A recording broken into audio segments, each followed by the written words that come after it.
La meilleure chose que tu peux apprendre, c'est comment est vraie la parole de Dieu et comment Dieu t'aime. Dieu veut le meilleur pour toi. Il veut que tu vives vieille, 120 ans. Ouh là là!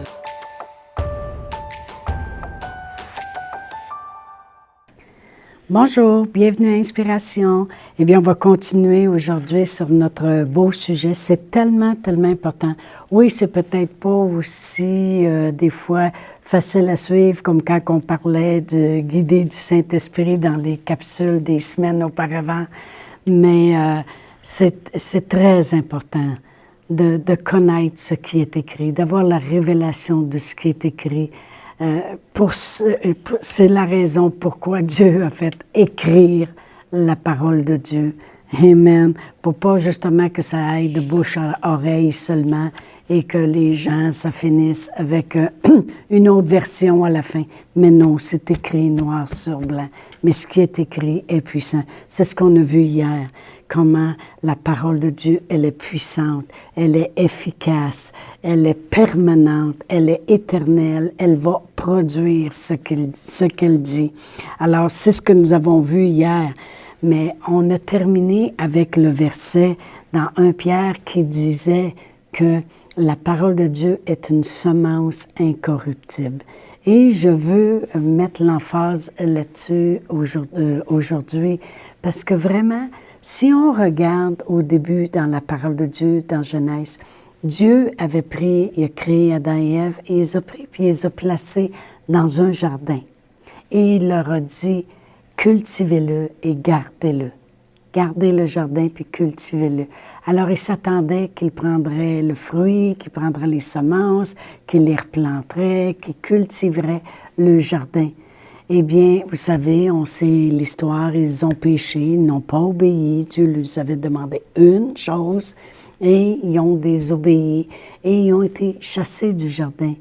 Mais lorsqu'on regarde à la venue de notre Seigneur Jésus-Christ et comment il est la parole qui a été faite chair et comment il est venu puis nous a démontré l'importance de ce qui est écrit, on peut voir une chose, il est venu nous replacer dans un jardin. Pourquoi je dis cela? Parce que la parole de Dieu, il compare ça à des semences. Et il dit c'est des semences non pas corruptibles, mais une semence incorruptible qui est permanente, éternelle, qui va continuer et qui va produire et qui est puissante. Et vraiment, il nous dit la même chose. Cultivez, puis gardez cette parole-là.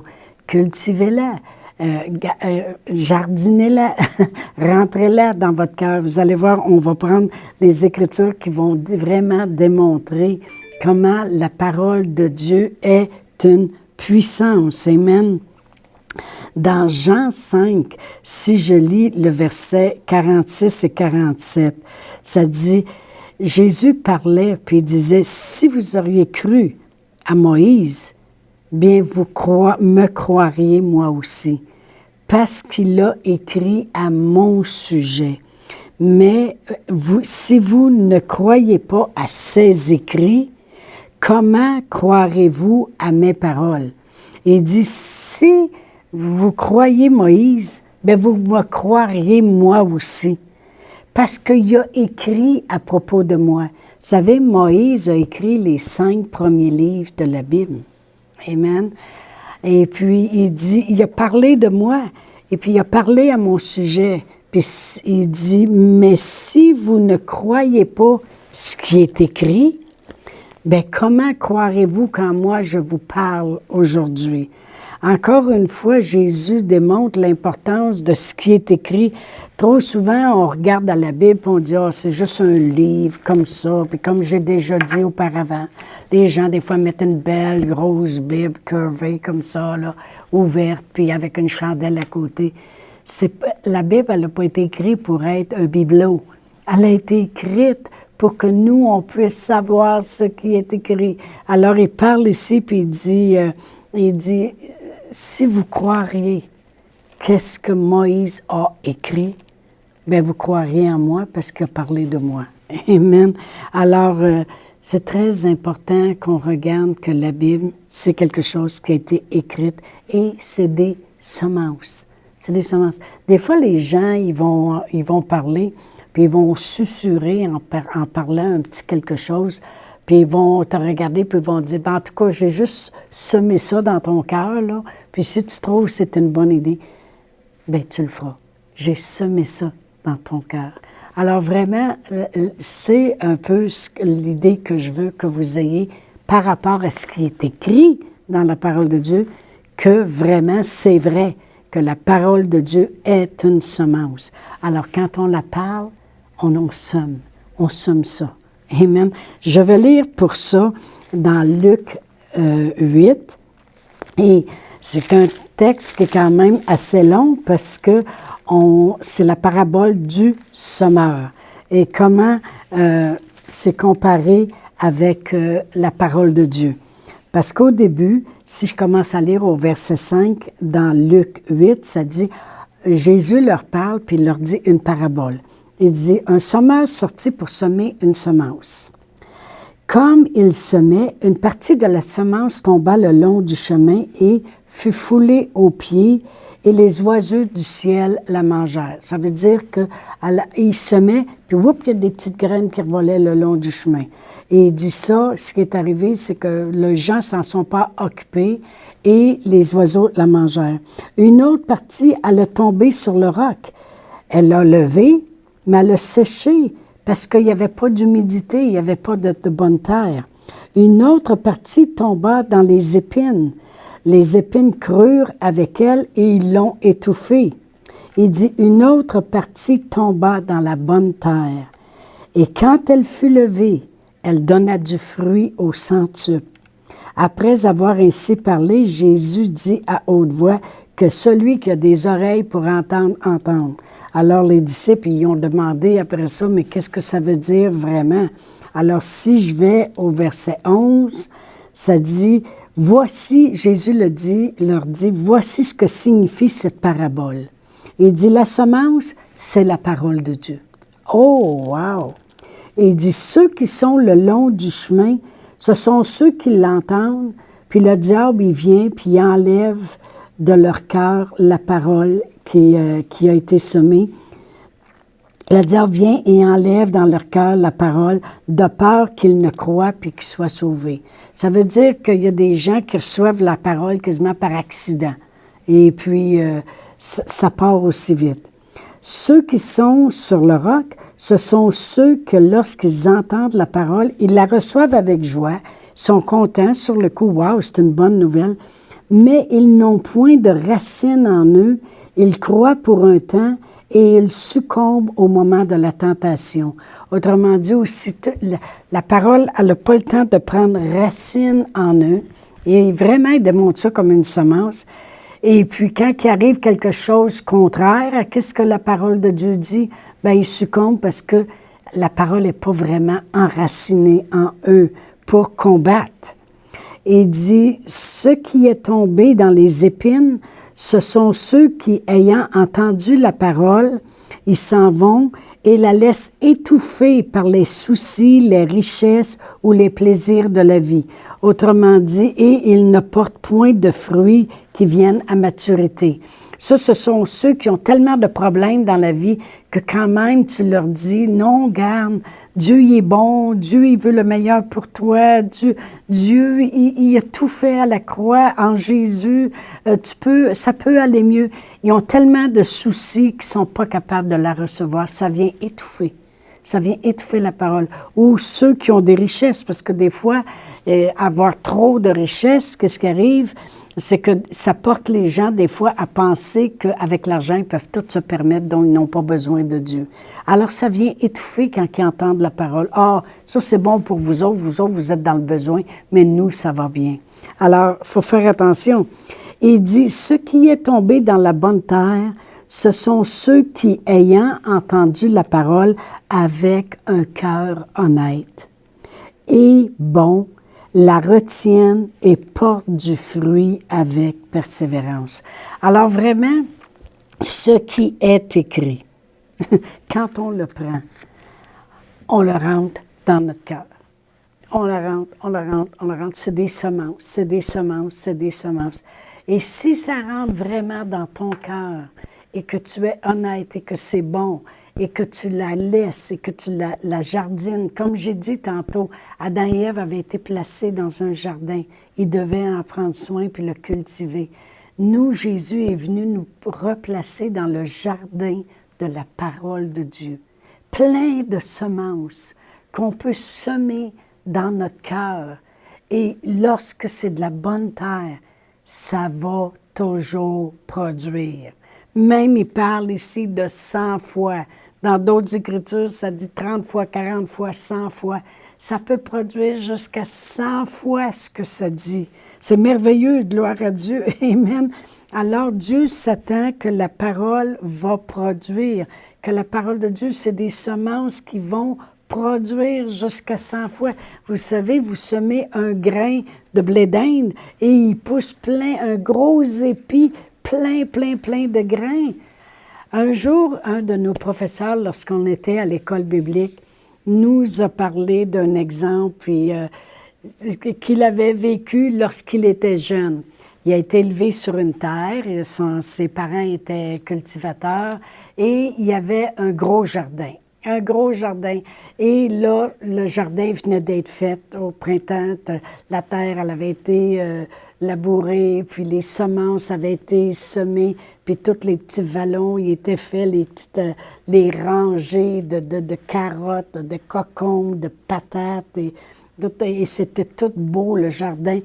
Et tout d'un coup, un bon dimanche, ils ont eu les cousins qui restent en ville, qui sont venus se promener chez eux. Alors, ça faisait longtemps qu'ils n'avaient pas vu. Et puis, ils sont venus se promener. Puis les cousins de la ville, ils ont vu ça, ce jardin-là. Puis ils ont trouvé ça drôle. Fait qu'ils ont parti en courant. Ils ont dit « Ah, c'est quoi ça? » Puis là, ben, le fun, c'était de défaire les petites montagnes, là, plein de semences, de défaire ça, les ranger. Il dit « OK » qu'on les a attrapés, les cousins, et puis on les a emmenés sur le perron, puis on les a attachés après le poteau du perron.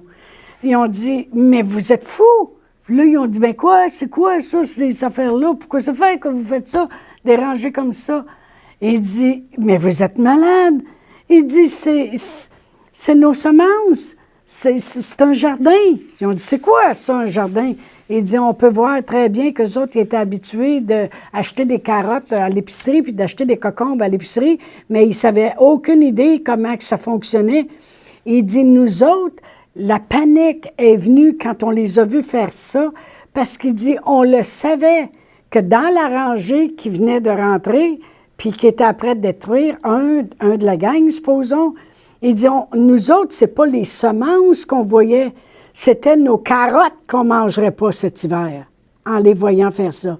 Puis il dit, l'autre qui était dans l'autre rangée, c'est nos cocombes qu'on ne mangerait pas, là, dans quelques mois, qu'on voyait. Puis dans l'autre rangée, c'est nos patates. Là, on a dit, mais vous êtes fous. Ils ont dit, quoi, c'est quoi? Ils ont dit, ce que vous venez de défaire, là, c'était nos cocombes qu'on allait manger, c'était nos patates. Ils voyaient déjà le produit fini des semences qui étaient en terre. Pour eux autres, c'est pas, oh non, ils ont brisé ça, ils ont tassé les semences. Pour eux autres, c'était déjà, ils ont été détruire, là, la semence qui commençait à produire pour amener mon futur cocombe que je veux manger dans 2 mois. Eh bien, quand Jésus, dans la parabole du semeur qu'on vient de lire, puis qui parle de la parole de Dieu, puis qui parle du semeur qui semait la parole, puis comment qu'il faut qu'elle tombe dans la bonne terre, puis comment qu'elle peut produire quand elle est dans la bonne terre, eh bien, nous, c'est la même chose. Des fois, les gens, on s'est fait très accuser et on se fait accuser encore aujourd'hui. Vous autres, là, vous voulez être guéris, vous recherchez juste qu'est-ce que Dieu peut vous donner. Je peux vous dire une chose, je recherche ce que la parole de Dieu peut produire dans ma vie. Que la semence de la parole de Dieu. Moi, quand je regarde la semence de la parole de Dieu, puis je regarde que notre Seigneur Jésus-Christ, par ses meurtrissures, j'ai été guéri. Quand je regarde dans Matthieu, puis ça dit, comme le prophète Isaïe a dit, que Jésus porterait mes maladies et mes infirmités. Je prends ces semences-là, je les sème dans la terre de mon cœur, dans la bonne terre. Je les reçois, je les jardine, je les arrose, je les parle, je les médite. Comme dans Josué, lorsque c'est écrit, si tu médites ma parole, puis elle est dans ta bouche, tu réussiras, tu auras du succès. Et voyez-vous, quand je prends les semences de la parole de Dieu, je prends ces versets-là en semences, je vois la guérison, comme eux voyaient le cocon. Quand je prends les semences de la parole de Dieu qui dit « Mon Dieu va pourvoir à tous mes besoins selon sa richesse », quand ça dit « L'Éternel est mon berger, je ne manquerai de rien », quand ça dit et Jésus s'est fait pauvre de riche qu'il était, afin que par sa pauvreté, vous soyez enrichis. Quand la parole de Dieu nous dit, c'est Dieu qui me donne la force d'acquérir les richesses. Quand je prends ces semences-là, je les rentre dans la terre de mon cœur. Je peux déjà voir le produit fini, la provision, le besoin rencontré, le plus cassé, comme Jésus m'a amené.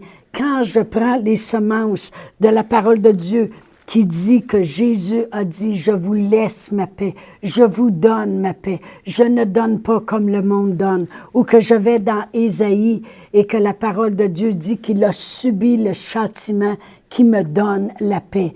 Bien, moi, quand je prends les semences de la parole de Dieu, je les rentre dans mon cœur, je vois déjà la paix dans ma vie. Je vois déjà le produit fini. Comme eux autres, lorsque notre professeur il nous donnait cet exemple-là de sa propre vie lorsqu'il était jeune, et qui disait, nous autres, on les voyait ne pas respecter les semences qui étaient dans la terre. Il dit, nous autres, on avait un respect pour ces semences-là. Quand il y avait du chien-dent qui poussait, quand il y avait des mauvaises herbes, on les arrachait. Pourquoi? Parce qu'on voulait prendre soin de la semence. On respectait la semence qui était dans la terre. Pourquoi? Parce qu'on voyait le produit fini. On le savait qu'à l'automne, on aurait des carottes pour l'hiver, puis on aurait des patates pour l'hiver, puis on aurait les choses, les betteraves, les choux-de-siam, peu importe. Qu'est-ce qu'il avait décidé de jardiner? On savait qu'on aurait nos légumes là. Bien, moi, quand je prends la parole de Dieu, je veux enlever aussi les mauvaises pensées qui viennent, le chien-dent qui peut pousser. Je veux enlever les mauvaises herbes. Je veux entretenir cette semence de la parole de Dieu. Qu'est-ce que je fais? Je lis d'autres Écritures. Je lis des choses qui disent que c'est par les bontés de Dieu que l'homme vient à la repentance. Je regarde comment Dieu est bon, comment Dieu est même, comment Dieu pourvoyait dans l'Ancien Testament, comment Jésus, quand il est venu, il a toujours pris soin des pauvres. Je regarde, j'arrose mes semences parce que j'ai un respect pour les semences de la parole de Dieu. J'ai un respect pour ce qui est écrit. Pourquoi? Parce que je vois déjà le produit fini dans ma vie. Je vois déjà les miracles. Je vois déjà la guérison. Je vois déjà la provision. Je vois déjà combien Dieu délivre, comment Dieu prend soin, comment la paix peut être dans ma vie. Le respect de la semence de ce qui est écrit. Amen. C'est très important. Alors, c'est important de prendre le temps de la parler, la parole de Dieu. Des fois, c'est bon de la lire à voix haute. C'est prendre le temps d'arroser, prendre le temps nécessaire pour travailler la terre de notre cœur, pour qu'on soit toujours une bonne terre qui va produire jusqu'à 100 fois. Voyez-vous, la parole de Dieu dit dans Jean 15, 7 et 8, ça dit, « Si vous demeurez en moi, puis que mes paroles demeurent en vous, demandez ce que vous voulez, puis cela vous sera accordé. Si vous portez beaucoup de fruits, c'est ainsi que mon Père sera glorifié et que vous serez mes disciples. » Dieu s'attend que la semence qu'on prend va porter le fruit qu'il doit porter. L'exemple de notre professeur, il s'attendait que les semences qu'il y avait dans la terre porteraient le fruit qu'elles devaient porter. Quand je prends, il est écrit, je m'attends de voir le fruit que ça va porter. Alors, je vous dis à demain et puis on continue. Alléluia. Chantal Paulus est avec vous tous les jours du lundi au vendredi sur Facebook et YouTube. Vous pouvez écrire à Chantal en privé sur Messenger si vous désirez faire un don par Interac. Voici l'adresse courriel capsule.inspiration@gmail.com. Le mot de passe est inspiration au pluriel. Vous pouvez aussi faire un don par www.eslr.org/DONS.